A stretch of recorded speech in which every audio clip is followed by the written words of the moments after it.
Brayden Carter didn't think he just ran. One second, he was setting up a picnic with his 7-year-old daughter Kenzie near the lake's edge, trying to distract her from the fact that they couldn't afford a trip to the amusement park like the other kids in her class. And the next, people were yelling, screaming, pointing. Someone had fallen into the water. He turned just in time to see the splash, then nothing. "Stay here," he shouted at Kenzie, already sprinting toward the dock.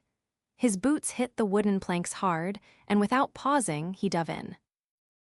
The water was freezing and murky, but he didn't care.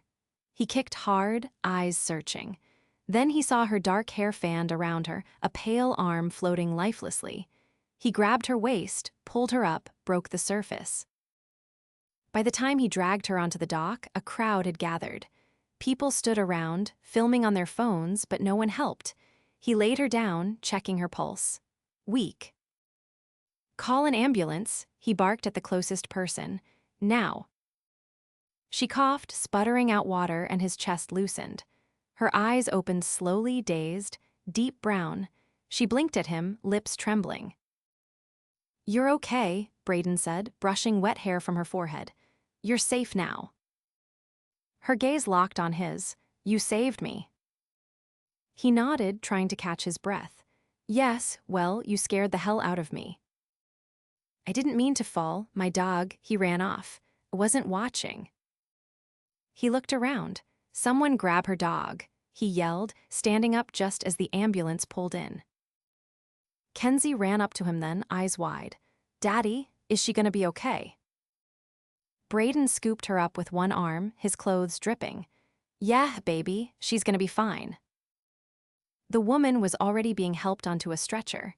She looked back at him, held his eyes. "Wait," she said hoarsely, reaching toward him. "What's your name?" "Brayden," he said. "Brayden Carter." She gave him a tired smile. "I'm Noelle." And then she was gone, loaded into the ambulance, her tiny white dog barking from someone's arms. Brayden didn't expect to see her again. But 3 days later, she showed up at his door. He blinked down at her from the doorway, holding a spatula and wearing a ketchup-stained t-shirt. Kenzie was behind him at the table, coloring. His apartment was small, second floor, 2 bedrooms, nothing fancy. "Hi," Noelle said, holding a bakery box and a leash. Her little dog stood beside her, tail wagging. He stared. What are you doing here?" She gave a sheepish smile. "Ask the paramedics for your name. Then, I found your business card at the lake. Kenzie must have dropped it from your bag." Brayden stepped aside, still stunned. "Come in, I guess." She walked in, looking around at the cramped space. "I brought cupcakes. Seemed like a decent thank you." Kenzie gasped. "Cupcakes?" Noelle crouched down. "Hi, you must be Kenzie. I'm Noelle. You were so brave staying by yourself." Kenzie beamed. "I was scared, but I knew Daddy would save you." Noelle glanced up at Brayden, touched. "She's wonderful." "She's everything," Brayden said simply. Noelle stayed for dinner. Brayden made spaghetti and meatballs, and she insisted on doing the dishes after. They laughed, talked, and when she left, she touched his arm and said, "Can I see you again?" He blinked. "Me. I've been thinking about you since that day." He hesitated. "I'm not exactly dating material. I work construction, I've got a kid, and I'm broke half the time." She tilted her head. "You also jumped into a lake to save a stranger. That counts for something." He gave a small laugh. "You don't even know me." "Then let me get to know you." He agreed, against his better judgment. What followed over the next few weeks was something Brayden hadn't felt in years' hope. Noelle showed up with coffee in one hand and dog treats in the other. She helped him paint Kenzie's room, watched movies with them, brought over groceries without asking. She never acted weird about his apartment or the fact that he sometimes had to count change to pay for gas. But things didn't add up. She always wore designer shoes. Her car was a sleek black Mercedes, and she never talked about her job. One night he asked, "So what do you do?" She hesitated. "I manage a few properties." He narrowed his eyes, "Like a landlord?" "Something like that." He didn't push. He figured she probably had some money, but he didn't care. They kissed for the first time after he fixed her broken sink her dog had chewed the pipe under her bathroom. She smelled like vanilla and mint, and when she pulled away, she whispered, "I'm really glad you jumped in after me." He was falling, fast. But then came the gala. She invited him one evening with a nervous laugh. "It's a fundraiser. You don't have to come, but I'd like you to." "You sure they'll let me in?" "You clean up nice, Brayden, I promise." He borrowed a suit from his buddy. Noelle wore a red satin gown that made his heart stop. She clung to his arm all night. People stared. Whispers followed them like shadows. Someone approached her, a tall man in a tux, clearly annoyed. "Noelle, who's your friend?" She stiffened. "This is Brayden. He's the man who saved my life." There was a pause, then the guy laughed. "Well, I guess even poor men can be heroes." Brayden's jaw tightened. "I think I'll get some air." Noelle followed him outside. "Hey." He turned to her, his voice quiet. "Who are you really?" She took a breath. "I didn't lie, but I didn't tell you everything either." Brayden waited. She looked into his eyes. "I'm the CEO of Melrose Holdings. I inherited it from my father. I'm a millionaire, Brayden, several times over." He stared at her. "And you didn't think I deserved to know?" "I didn't want it to change anything." He stepped back. "It changes everything, Noelle. You live in a different world than me." "I live in the one where you saved me." "I can't give you anything." She stepped forward. "I don't want anything, I just want you." Kenzie peeked out the door just then, holding his phone. "Daddy, are you okay?" Noelle looked at her, then at him. "I'm not going anywhere, not unless you make me." He looked between them, his daughter, this woman who had walked into their lives like a storm. And slowly, he reached for her hand. Noelle hadn't planned on returning to Brayden's apartment so soon after the gala, but the silence since that night had pressed on her like a weight. She hadn't meant to hurt him, she just hadn't known how to tell a man like Brayden Carter, who patched pipes with his bare hands and raised his daughter with all the love in the world, that she had grown up in boardrooms and country clubs. But he'd taken her hand. He hadn't said much, not then. And now, 2 days later, she was climbing the stairs to his apartment again, her heels clicking on the cracked concrete, her breath held tight in her chest. The door opened before she could knock. Kenzie stood there with a paintbrush in one hand and pink acrylic streaked across her cheek. "You're here," Kenzie beamed. "We're painting a bookshelf. Daddy said if we mess it up, we can just call it art." From inside, Brayden's voice called out, "Kenzie, don't give away all our secrets." Noelle stepped in, setting down a paper bag. "I brought muffins." Brayden looked up from the corner of the room, where he knelt beside a half-finished shelf. His eyes flicked to hers, unreadable. "I'll take those," he said, wiping his hands on a rag.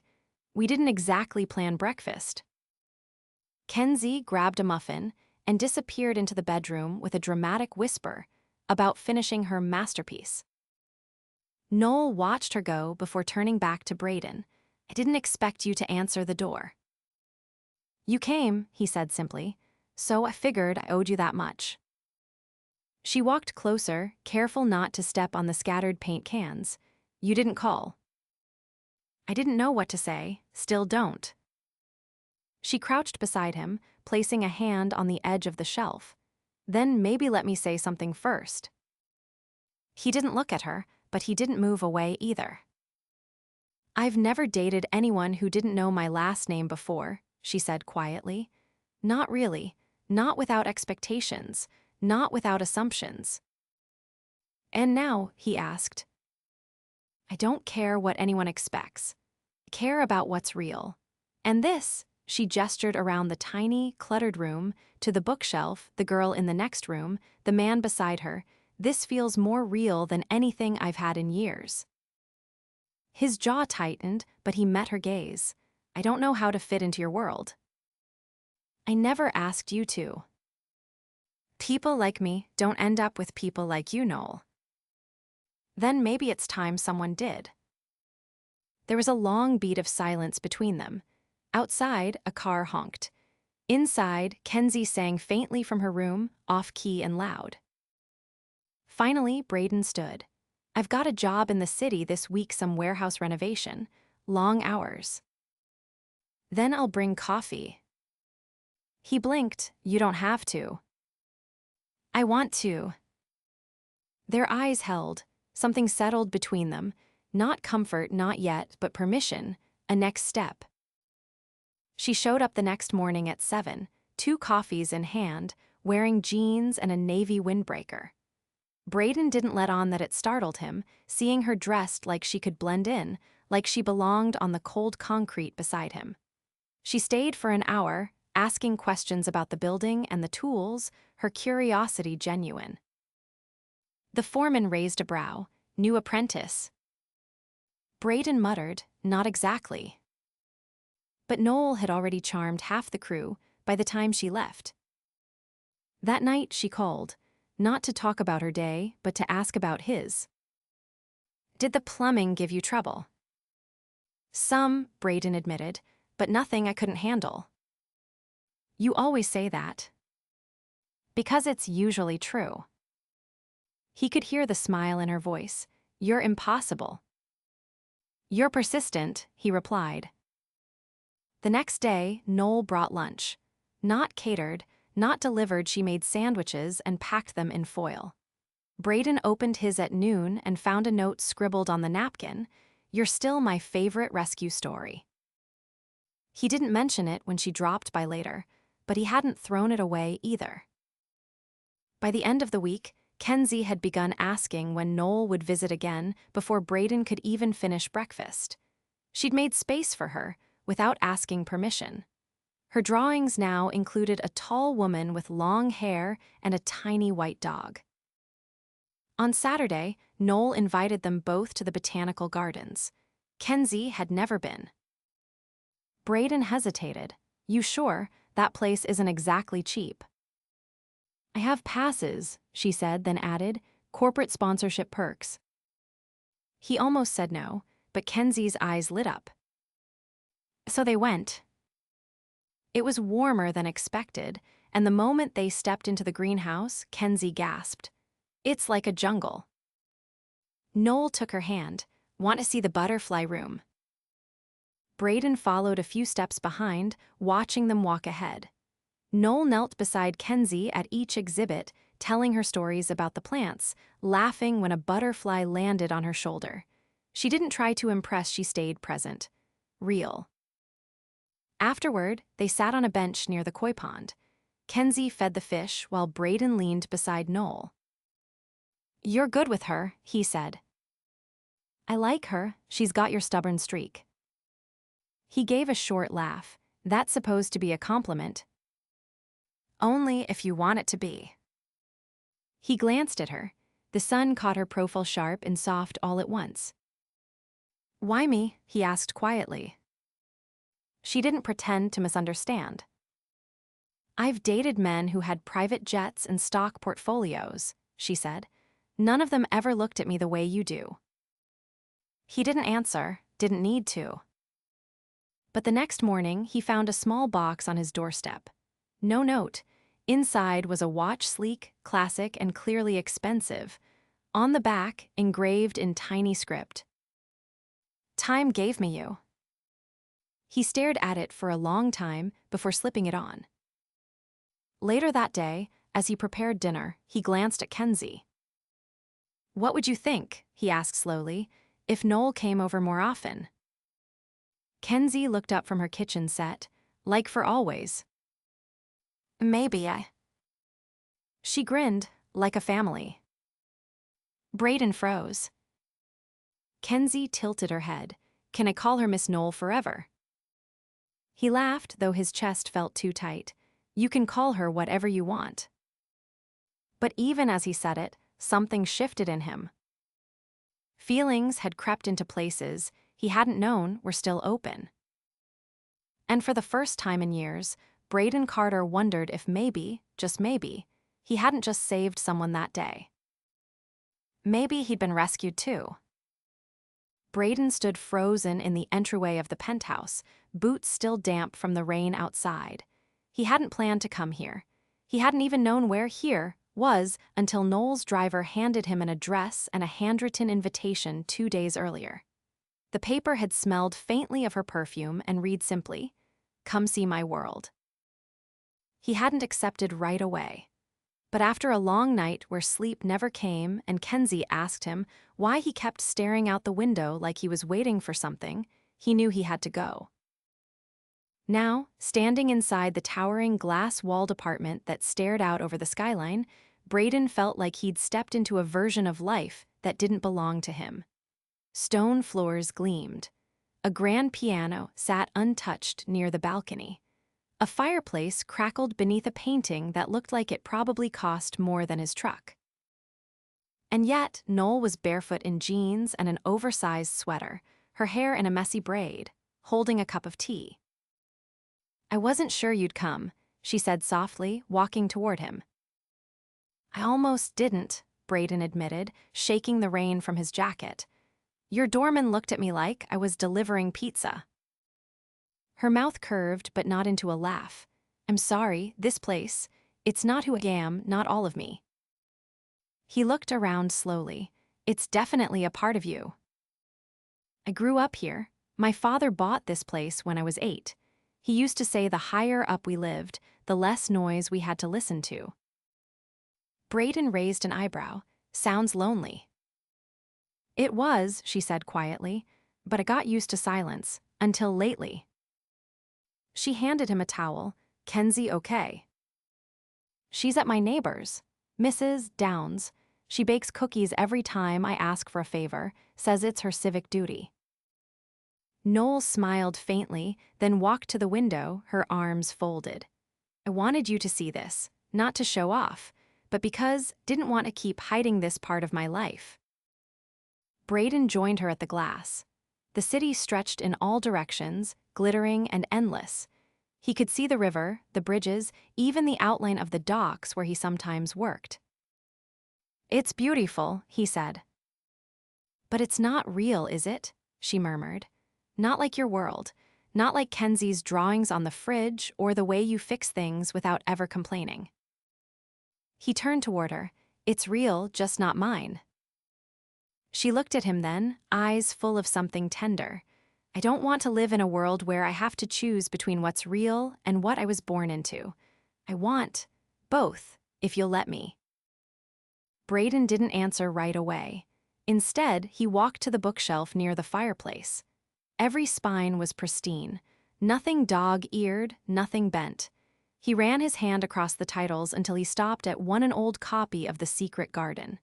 He pulled it out, flipped through the pages, and found a photo tucked inside. It was Noelle at maybe 10 years old, sitting on the balcony with a stern-looking man beside her. Her smile was tight, forced. He held it up. "Your father." Yes, he didn't believe in second chances, or weakness. Brayden slid the photo back. "Guess I'm not his type."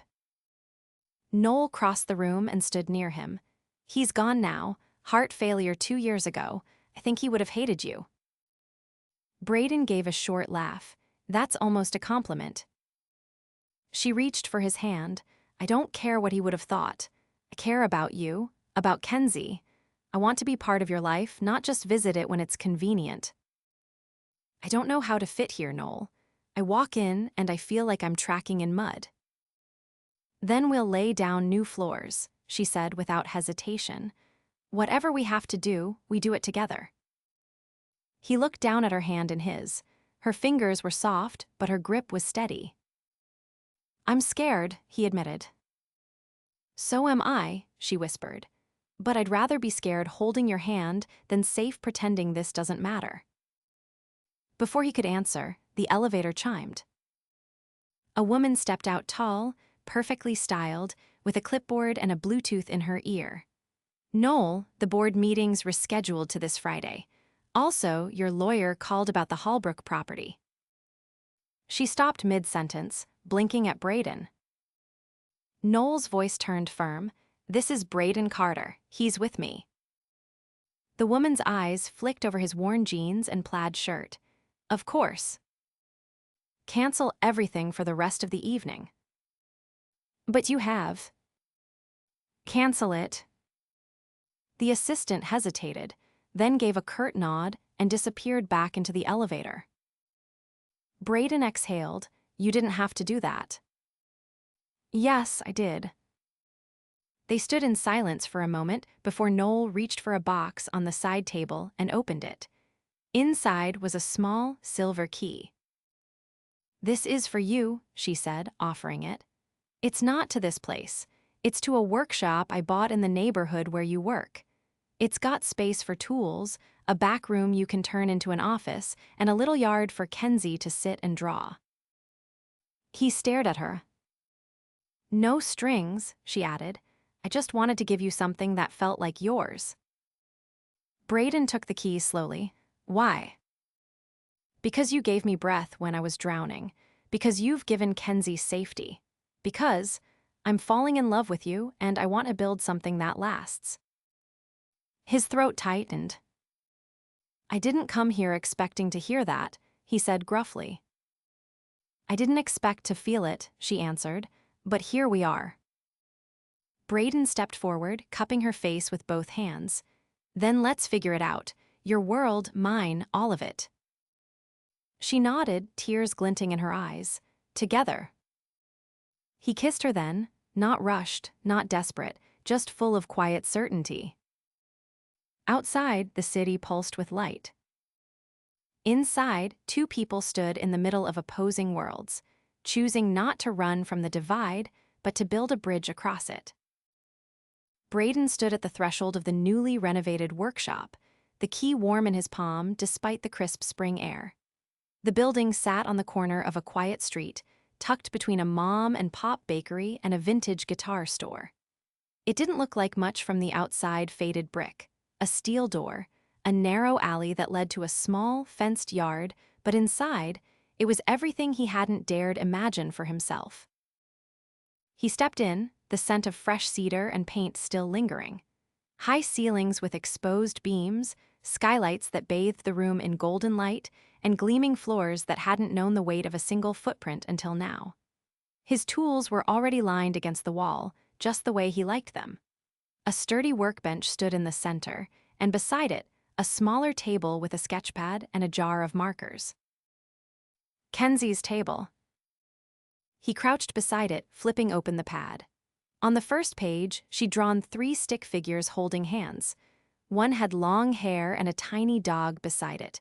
The caption, scribbled in purple crayon, "Our new home away from home." Do you like it? Noel's voice echoed softly in the open space as she stepped inside, carrying a paper bag that smelled like roasted garlic and rosemary. Her coat hung open, revealing a pale yellow blouse tucked into dark jeans. Brayden rose, eyes never leaving hers. It's perfect. She offered the bag. Dinner, from that Italian place you mentioned last week. I may have bribed the chef for extra garlic knots. He took it with a quiet chuckle, setting it on the bench. You always remember the little things. I remember everything when it comes to you. They sat on stools beside the workbench, sharing the meal from paper containers, the food hot and comforting. Kenzie was with Mrs. Downs again, having declared a movie night complete with popcorn and a blanket fort. Noel had offered to join, but Kenzie had insisted she and Brayden needed grown-up time. She'd even winked poorly and whispered, "Go talk about mushy stuff." Brayden looked up from his pasta. Tell me something you've never told anyone. Noel chewed thoughtfully, then set down her fork. When I was 15, I spent an entire summer sneaking out to watch street performers in the park. My father thought I was at piano lessons. I used to sit on a bench with a hoodie pulled over my head and just watch people dance, juggle, sing. It made me feel human. He leaned forward. Why haven't you ever told anyone that? Because every time I did something for myself, my father called it a waste. I stopped sharing after a while. Brayden reached across the table, his hand covering hers. You're not a waste. I know that now. He nodded toward the open pad on the table. Kenzie thinks of this place as ours already. I didn't even have to say anything. She's smart. She knows what home feels like. Brayden hesitated. She's been asking if you're staying. Noel's eyes softened. And what do you tell her? I said that's something we'd all have to decide together. She stood, walking to the window that overlooked the alley. I'm not someone who knows how to do simple. I've been trained for deals, mergers, acquisitions. But it's not something I want to negotiate. I want to live it. He joined her, resting his arm along the windowsill. You've already given us so much. I haven't given you anything you didn't already deserve. Brayden turned to her. Then let me give you something too. He reached into his jacket pocket and pulled out a small box. No velvet, no gold filigree, just a plain wooden one, sanded smooth by his own hands. He opened it. Inside was a ring. Not a diamond, but a band of carved wood, inlaid with a thin strip of gold. The grain twisted like vines, and her initials were etched on the underside.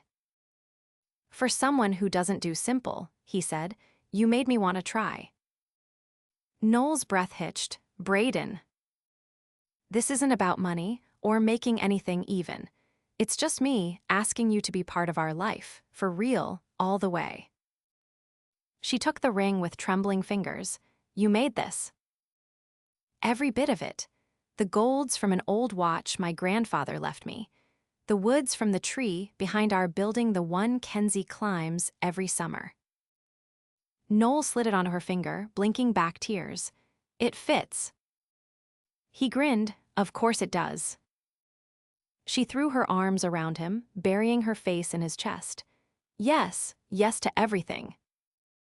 They stood like that for a long time, the quiet workshop holding their embrace like a secret. Later, Brayden drove them back to the apartment.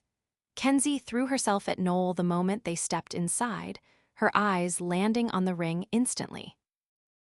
Is that what I think it is? She asked, bouncing on the balls of her feet.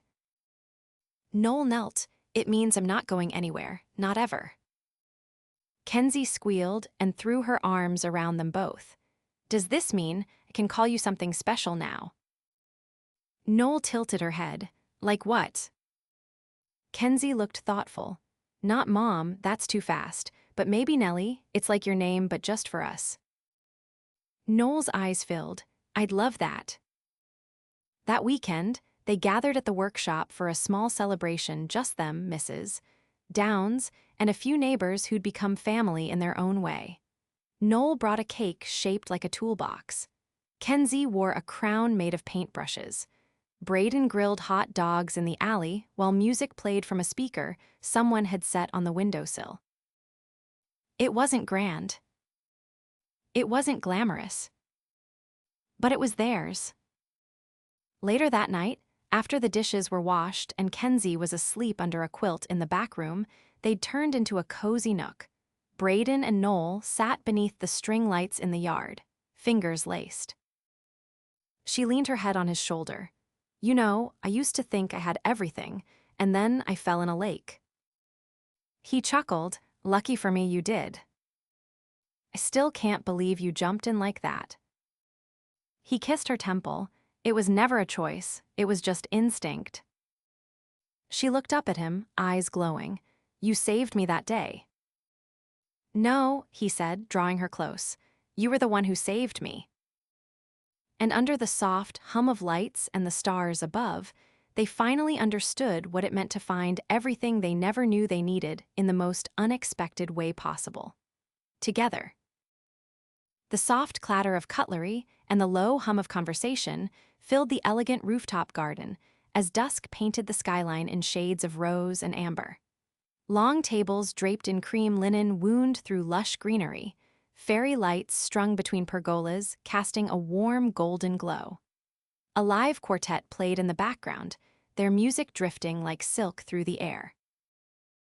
Brayden adjusted the collar of his tailored navy jacket, running a hand along the back of his neck.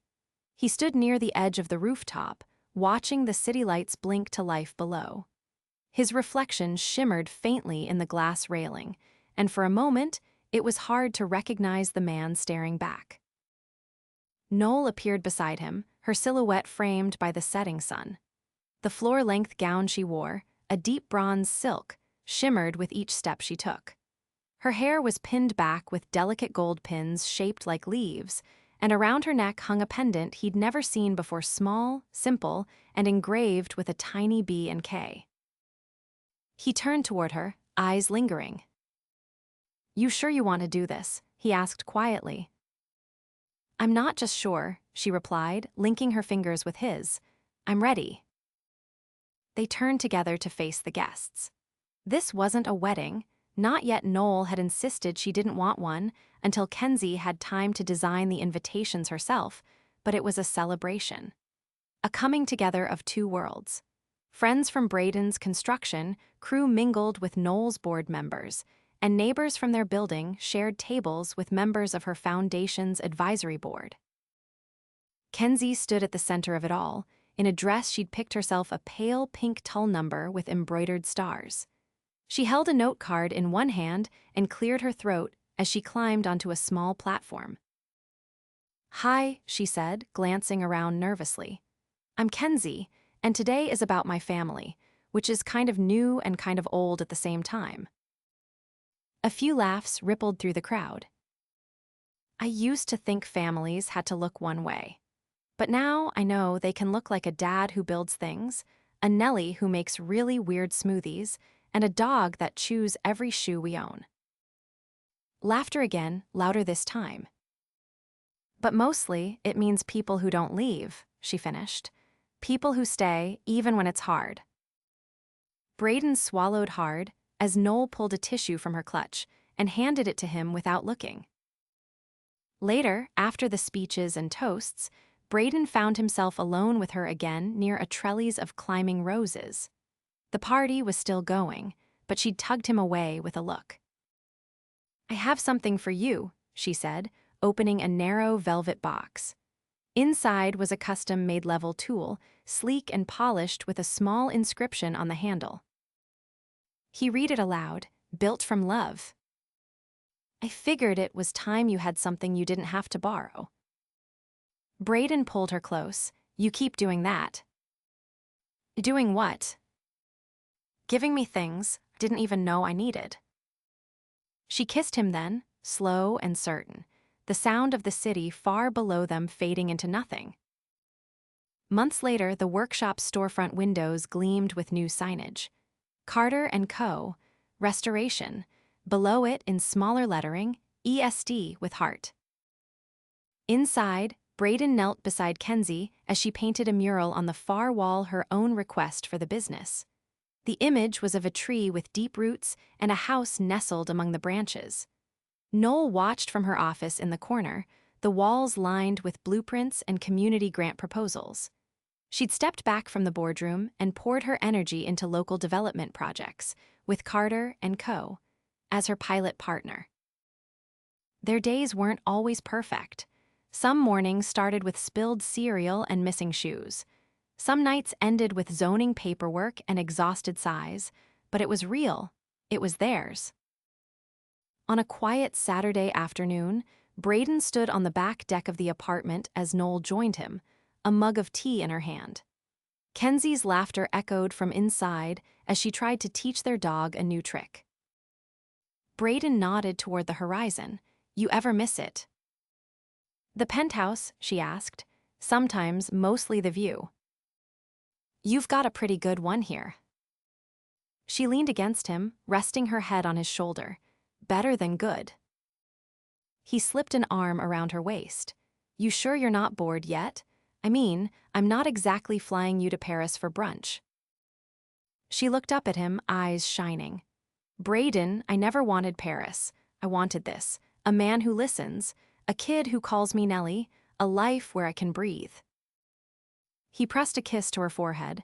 Then let's keep building it, every day. They stood together until the sun dipped below the buildings, casting long golden light across the rooftop garden that had become their sanctuary.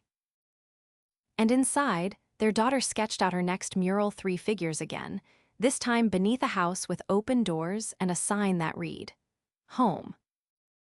They had found it in each other, in the life they'd built brick by brick, breath by breath.